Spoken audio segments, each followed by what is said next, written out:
de Estado Penitenciario de Osakidetza Abogados. Entonces, aquí la ordenación se ha hecho libre de los campos donde daban las donaciones. En los institutos de organización de las aulas, etc. Entonces,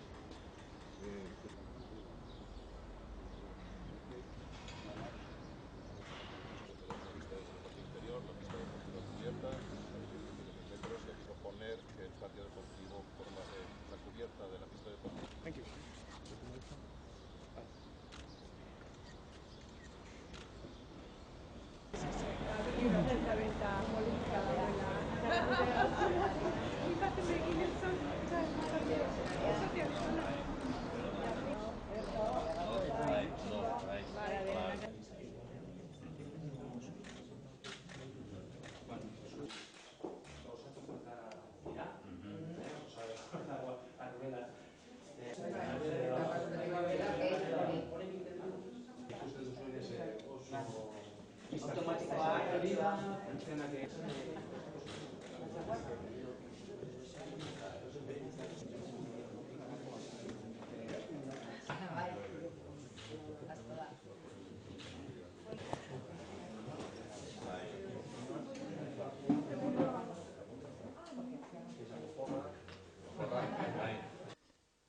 Alkate, sailburu, saila ordezkatzen duzuen sailburu orde eta gainontzeko arduradunok, zinegotzi, eta institutuko arduradunok, jaun Andreok, zaudeten guztiok egunon nola nahi ere.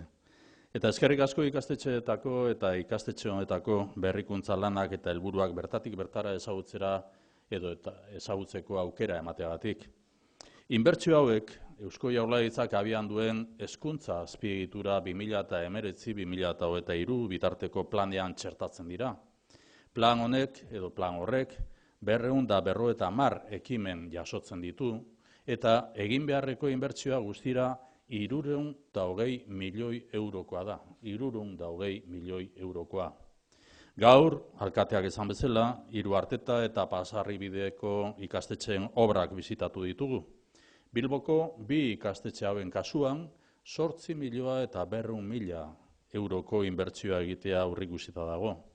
Aurreikusitakoaren arabera ari da plana betetzen eta obra hauekin leku gehiago irabaziko dugu, bai barruan, bai kanpoan.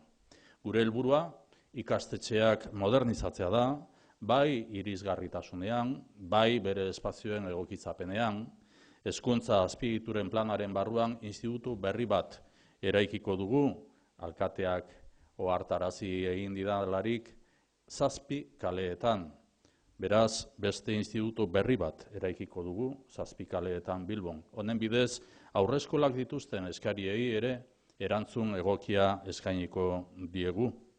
El Plan de Infraestructuras Educativas 2019-2023 contempla 250 actuaciones con una inversión de 320 millones de euros, para renovar, ampliar y construir nuevos centros educativos. Las líneas estratégicas de este Plan de Infraestructuras Educativas 2019-2023 son 6. Atender la demanda de plazas escolares, renovar los edificios mejorando la accesibilidad, remodelar los espacios exteriores con especial atención a los patios, priorizar las actuaciones de mejora en los centros con necesidades educativas, recuperar de forma paulatina las cocinas en los centros y diseñar los espacios con perspectiva de género. 6 líneas estratégicas en este Plan de Infraestructuras Educativas 2019-2023. La ejecución del plan se está desarrollando conforme a las previsiones. Las infraestructuras representan un elemento fundamental para la mejora de la calidad del sistema educativo. Mejoran tanto los recursos destinados al alumnado como las condiciones del profesorado. En el caso de estos 2 centros de Bilbao, Iruarteta y Pagasarribide, contemplamos una inversión de 8.200.000 euros. Estas obras nos van a permitir ganar espacio interior y exterior, como estamos comprobando con la visita que hoy estamos acometiendo.